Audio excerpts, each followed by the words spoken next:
Direction l'hippodrome de Nantes pour le quintet ce mardi. Un quintet dont le départ est prévu à 13h50. Course qui s'adresse à des chevaux de plat et qu'on va étudier rapidement avec Jérôme Huneau. Salut Jérôme. Salut Vincent, bonjour à toutes et à tous. Effectivement, le quintet donc à Nantes, vous l'avez dit, 3100 mètres pour la distance. Les stayers en piste, des 4 ans et plus, donc des chevaux d'âge. Certains qu'on connaît déjà pas mal dans cette catégorie des gros handicaps. Le parcours, on le voit ensemble. Vincent. C'est particulier Nantes. C'est particulier. Ça tourne tout le temps quasiment. Oui, ça fait que de tourner, 3100 mètres.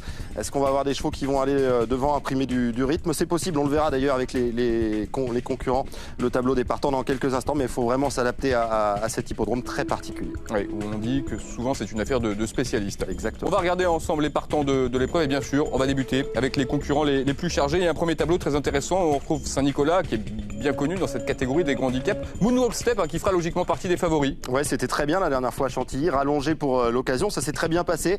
Moonwalk Step qui a déjà bien fait à Nantes avec PC Boudon encore une fois. C'est une toute première chance, ce sera en tout cas mon favori. Attention Angelo Dream qu'on a vu passer et qui adore Nantes concernant Valéa, peu de métier, à voir ce que ça peut donner pour son premier handicap. Vas-y Chaki, le point d'interrogation de Nantes, mais Vas-y Chaki s'adapte un petit peu à tout, donc c'est pas ce qui est forcément très inquiétant. Mortré, c'est une très belle chance à mon avis si elle s'adapte au tracé sur cette partie de tableau. Attention à Spirit of Dance qui pourrait aller devant dans cette épreuve. Classic Pearl également est une chance associée à Tony Picon. Et puis sur une dernière partie de tableau, on a des candidatures intéressantes là en bas de tableau avec l'improviste notamment qui a peu de références sur ces longues distances, mais je pense que c'est une bonne chance l'entraînement d'Alain Couetil et puis Oscarcus qu'il faut aussi citer dans le bas de tableau.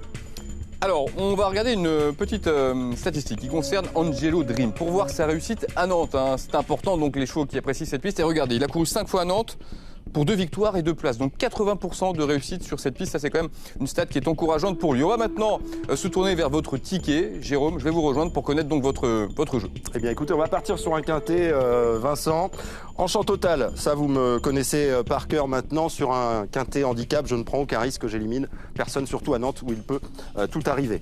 En base, je vais placer donc le numéro 2, Moonwalk Step. Je pense que c'est sa course. Il peut remporter un nouveau quintet ce mardi. Je mets un X en deuxième position. Ils sont nombreux à pouvoir terminer deuxième, comme Vas-y Chaki, des chevaux de cette classe-là. Donc attention, en troisième position, je vais placer le spécialiste de Nantes, le numéro 3, Angelo Dream. En quatrième position, je vais placer Mortré, le numéro 7, qui doit pouvoir faire l'arrivée dans ce quintet. Puis le numéro 13, l'improviste, en cinquième position. Voilà 4 chevaux de base. Un quintet en flexi 50%, ça vous coûtera 10 €. Je pense que là, on a des bases intéressantes pour terminer logiquement à l'arrivée de ce quintet. Voilà le ticket de notre expert. C'est maintenant à vous de jouer.